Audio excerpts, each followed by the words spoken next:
Good morning. ഈ പുതിയ പ്രഭാതത്തിനായി ദൈവത്തെ സ്തുതിക്കുന്നു. ഈ രാവിലെ സമയം 91 സങ്കീർത്തനം അതിൻ്റെ 1-2 വാക്യങ്ങൾ വായിക്കട്ടെ.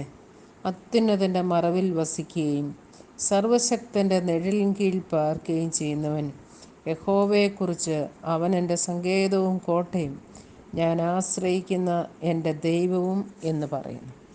നമുക്ക് വളരെ സുപരിചിതമായൊരു സങ്കീർത്തനമാണ് 91 സങ്കീർത്തനം. പ്രത്യേകിച്ച് കഴിഞ്ഞ കോവിഡ് കാലത്ത് എല്ലാവരും ഉരുവിട്ടുകൊണ്ട് നടന്ന ഒരു സങ്കീർത്തനം. അതിൻ്റെ ഹെഡിങ് തന്നെ ഒരു ട്രാൻസ്ലേഷനിൽ കൊടുത്തിരിക്കുന്നത് യഹോവയിൽ ആശ്രയിക്കുന്നവൻ്റെ സുരക്ഷിതത്വം എന്നാണ്. കർത്താവിൻ്റെ അനവധിയായ വാഗ്ദത്തങ്ങൾ, ഒരു ദോഷവും തട്ടാതെ നമ്മെ പരിപാലിക്കുന്ന, സകലത്തെയും ജയിക്കുവാൻ കഴിയുന്ന ഒരു വാഗ്ദത്തങ്ങളുടെ ഒരു പട്ടിക തന്നെയാണ് ആ സങ്കീർത്തനത്തിൽ രേഖപ്പെടുത്തിയിരിക്കുന്നത്. നിനക്കൊരനർത്ഥവും ഭവിക്കുകയില്ല, ഒരു ബാധയും നിൻ്റെ കൂടാരത്തിനടുക്കുകയില്ല.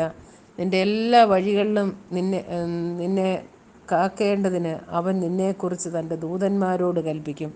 കർത്താവ് തന്നെ ഈ വാക്യം പിശാചിനാൽ പരീക്ഷിക്കപ്പെട്ട സമയത്ത് താൻ തന്നെ ഇത് ഉദ്ധരിച്ചിട്ടുണ്ട്. അങ്ങനെ അനവധി വാഗ്ദത്തങ്ങളുടെ ഒരു കലവറയായ ഈ സങ്കീർത്തനം ക്രിസ്ത്യാനികളായി ജനിച്ചിട്ടുള്ളവർക്കും അല്ലാത്തവർക്കുമെല്ലാം വളരെ സുപരിചിതമാണ്. എന്നാൽ ഈ വാഗ്ദത്തങ്ങൾ എങ്ങനെയാണ് നാം അവകാശമാക്കുന്നത്? ആർക്കാണ് ഈ വാഗ്ദത്തം നൽകിയിട്ടുള്ളതെന്നാണ് ഇതിൻ്റെ 1-2 വാക്യങ്ങൾ പറയുന്നത്. അവിടെ പറയുന്നത്, അത്യുന്നതൻ്റെ മറവിൽ വസിക്കണം, സർവശക്തൻ്റെ നിഴലിൻ കീഴിൽ പാർക്കണം. കർത്താവിനോട് ചേർന്ന് വസിക്കുന്നവർ, കർത്താവിൻ്റെ ആ മറവിടമാണ് എന്നുള്ള ആ ബോധ്യത്തിൽ കർത്താവിൽ ആശ്രയിച്ച് അവനോട് ചേർന്ന് ജീവിക്കുന്നവർക്ക്. പിന്നെ പറയുന്നത്, അവർ കർത്താവിനോട് ചിലതൊക്കെ പറയണം. കർത്താവെ, നീ എൻ്റെ സങ്കേതമാണ്, നീ എൻ്റെ കോട്ടയാണ്, ഞാൻ ആശ്രയിക്കുന്ന എൻ്റെ ദൈവമാണ്.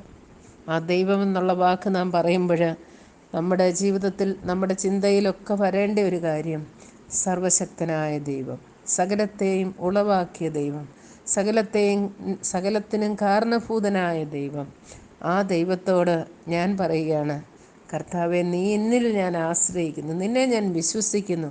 അവിടുന്നാണ് എനിക്ക് ജീവശ്വാസം നൽകിയവൻ, അവിടുന്നാണ് എന്നെ പരിപാലിക്കുന്നവൻ, എന്നെ മരണനിഴലിലും കൂടെ ഇരിക്കുന്നവനായ കർത്താവ്. ഇങ്ങനെ നാം ദൈവത്തോട് നമ്മുടെ വിശ്വാസം ഉറക്കെ പ്രഖ്യാപിക്കുകയും ദൈവത്തോട് മാത്രമല്ല നമുക്ക് ചുറ്റുമുള്ളവരോട്, പിശാചിനോടൊക്കെ ഈ നമ്മുടെ പദവിയെക്കുറിച്ചുള്ള ആ പ്രഖ്യാപനം നാം നടത്തുകയും ചെയ്യുന്നവർക്കാണ് ഇതിലുള്ള വാഗ്ദത്തങ്ങളുള്ളത്.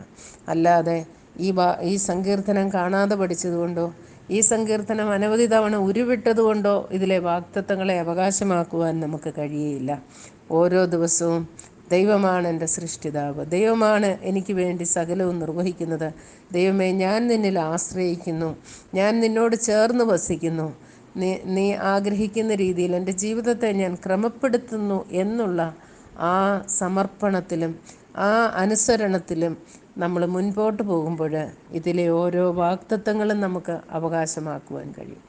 അല്ലാതെ നാം ഇതിലെ കുറേ വാക്യങ്ങൾ കാണാതെ പഠിച്ച് അല്ലെങ്കിൽ വീണ്ടും വീണ്ടും അത് ഉരുവിട്ട് നമുക്ക് വാഗ്ദത്തങ്ങളെ അവകാശമാക്കുവാൻ സാധിക്കുകയില്ല എന്ന് ദൈവത്തിൻ്റെ വചനം കൃത്യമായി പറയും. 119 സങ്കീർത്തനത്തിൽ പറഞ്ഞിട്ടുണ്ടല്ലോ, നിൻ്റെ കൽപ്പനകളെ കൃത്യമായി ആചരിക്കേണ്ടതിന് നീ അവയെ കൽപ്പിച്ചു തന്നിരിക്കുന്നു. അതുപോലെ നിൻ്റെ വചനം എൻ്റെ കാലിന് ദീപം, എൻ്റെ പാതയ്ക്ക് പ്രകാശമെന്നും സങ്കീർത്തനത്തിൽ പറഞ്ഞിരിക്കുന്നു. അങ്ങനെയുള്ളവർക്കാണ് ദൈവിക വാഗ്ദത്തങ്ങൾ വെളിപ്പെടുത്തിയിരിക്കുന്നത്. ഇതോട് ചേർന്ന് ഈ 91 സങ്കീർത്തനത്തിൻ്റെ തൻ്റെ 14-15 വാക്യങ്ങളോടെ വായിക്കട്ടെ. അവൻ എന്നോട് പറ്റിയിരിക്കിയാൽ ഞാൻ അവനെ വിടുവിക്കും, അവൻ എൻ്റെ നാമത്തെ അറിയുകയാൽ ഞാൻ അവനെ ഉയർത്തും. അവൻ എന്നെ വിളിച്ചപേക്ഷിക്കും, ഞാൻ അവന് ഉത്തരമരുളും. കഷ്ടകാലത്ത് ഞാൻ അവനോട് കൂടെയിരിക്കും, ഞാൻ അവനെ വിടുവിച്ച് മഹത്വപ്പെടുത്തും. ഇങ്ങനെ ദൈവത്തോട് ചില കാര്യങ്ങൾ പറഞ്ഞ് തുടങ്ങിയ സങ്കീർത്തനക്കാരനോട് അവസാനം ദൈവം ചില കാര്യങ്ങൾ പറയുന്നതാണ് ഈ വാക്യങ്ങൾ പറയുന്നത്. ഈ ദൈവത്തിൻ്റെ നിഴലിലും ശരണത്തിലും കഴിയുന്ന വ്യക്തി ദൈവത്തോട് പറ്റിയിരിക്കും, ചേർന്നിരിക്കും. ആ വ്യക്തിയെ ഞാൻ വിടുവിക്കും. കർത്താവിൻ്റെ നാമം അത് ബലമുള്ള ഗോപുരമാണ്, ആശ്രയമാണ്. ആ ഗോപുരത്തെ അറിയുന്നവരെ ഞാൻ ഉയർത്തും. അവൻ എന്നെ വിളിച്ചപേക്ഷിക്കും, ഞാൻ അവനെ വിടുവിക്കും. അപ്പോൾ ഈ സങ്കീർത്തനത്തിൻ്റെ ആദിയിൽ ദൈവത്തോടുള്ള നമ്മുടെ വിധേയത്വവും സമർപ്പണവും നാം വിളിച്ചു പറയുമ്പോൾ ദൈവം നമുക്ക് വാഗ്ദത്തങ്ങളെ വീണ്ടും ഉറപ്പിച്ച് അതിൻ്റെ അവസാന വാക്യങ്ങളിൽ തരുന്നു.